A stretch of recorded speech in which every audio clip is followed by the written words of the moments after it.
Hey there. So I am out taking a little time doing a little bit of shopping, and of course I had to stop by the garden center. And even though it's really the middle of February, there were so many fun things and some really fun inspiration, and I thought I would just make a quick video and talk about a few of the things that you could maybe keep an eye out for this time of year if you're kind of feeling like maybe I want to do a container or some kind of planting. There are a few things that you can kind of start to see in your garden center. Now, I'm in zone 7A. I'm in Virginia. So our last frost is, well, it's like, technically it's mid-April.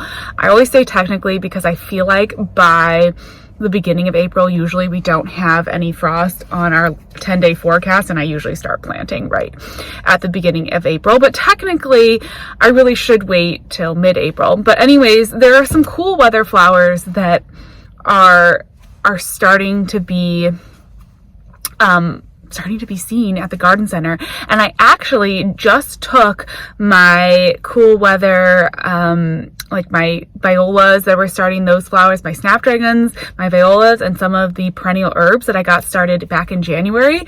I actually just brought them down to the unheated greenhouse. I'll show you those once I get home, just show you where they're set up and how I plan to harden them off.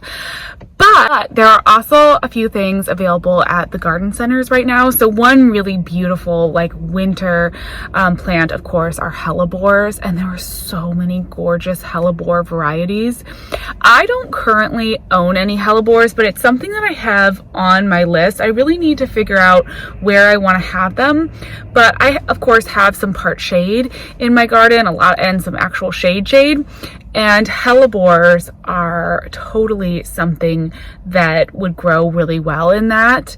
And so I just have to kind of like make the plunge and make the investment, because hellebores do tend to be a little bit expensive, but they are so absolutely gorgeous. They're just some of the most stunning flowers. And this is the kind, like this time of year, this is the kind of thing you want, right? You just need something to be blooming in your garden. So hellebores are a really good option. A really beautiful tree option, of course, is witch hazel, and that's another one on my list. But the hellebores are totally like just a plant that I've got to get some for the garden. It's really been on my list for a while, and I really need to get some of them.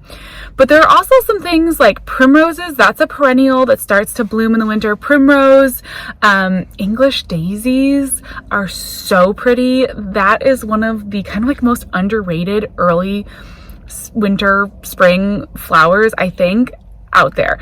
They are such cute little flowers. Last year I did a really fun container and I had English daisies in there.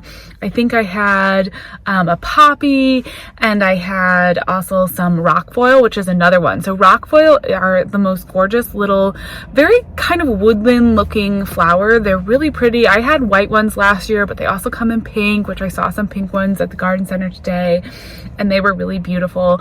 So that's a really lovely option, and they make a nice combination too. So you can get some English daisies, you can pop them in with some rockfoil. You could also throw in, next to a hellebore or something that would be beautiful in kind of container, or you could put in some poppies, because there were also poppies.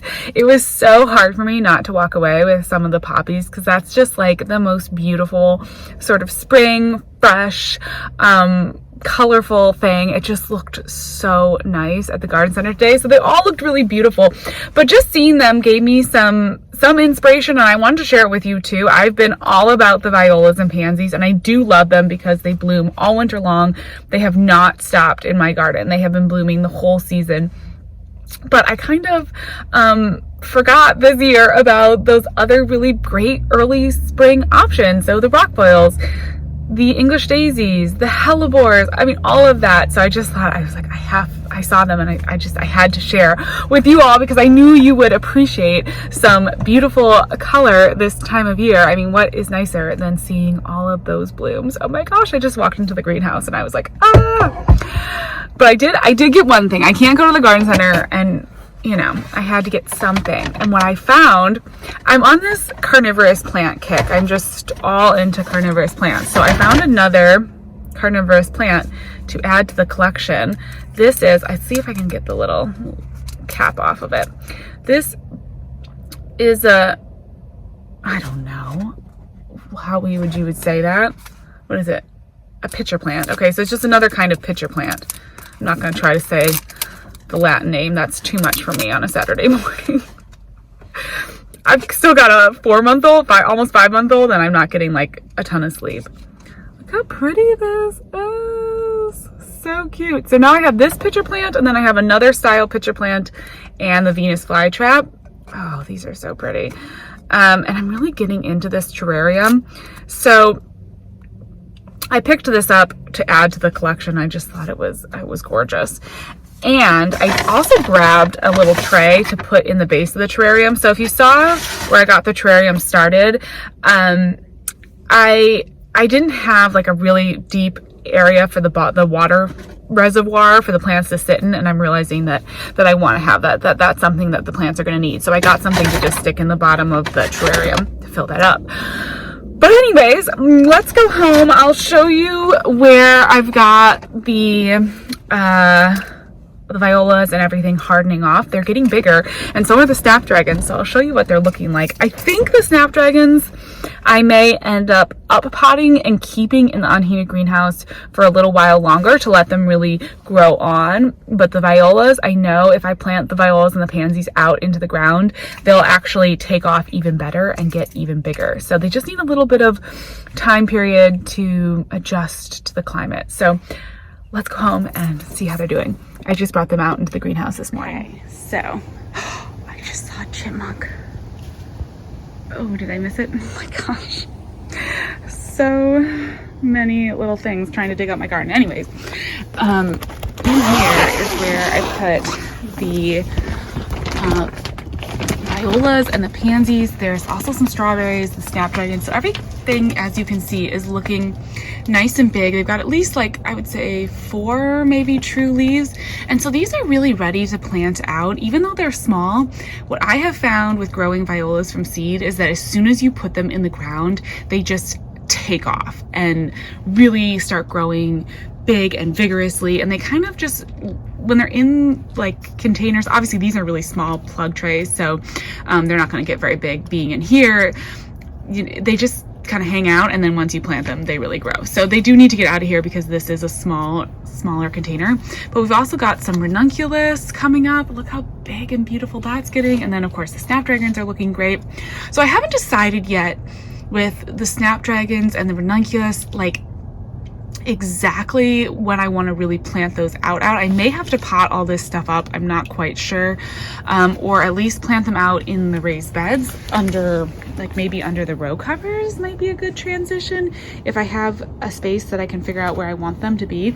But for right now, everything else is just in the unheated greenhouse here, and I'll probably leave it out in the greenhouse for maybe 3 or 4 days. It'll start to adjust to outdoor temperatures, and then I'll put it out in a little bit of part shade, let it get used to kind of the true sunlight, and then eventually out into full sunlight, and then plant it out. So probably this will be like about a week process before these are ready to go. Time of year is a little different than, you know, when you bring your tomato seedlings out into the world after being started inside, because I'm not quite as worried about them getting scorched by the sun. It's almost more the colder temperatures that I want them to get used to. So that's why I like to have the unheated greenhouse, because it's not as warm in there as it is outside. And then I can bump them to under the row covers where it's a little bit cooler, and then they can get out into the full like outdoor temperature. So it's just kind of an adjustment. I like to kind of let them get used to the differences in the cold.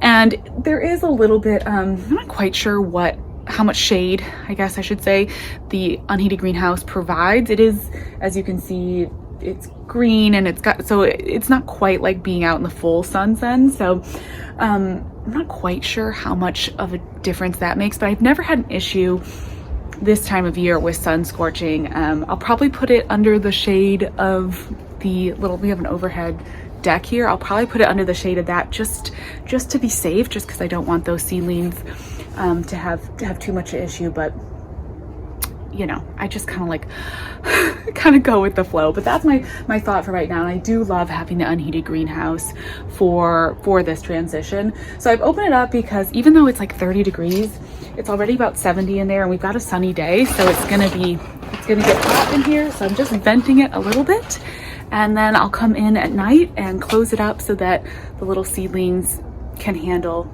the night temperatures.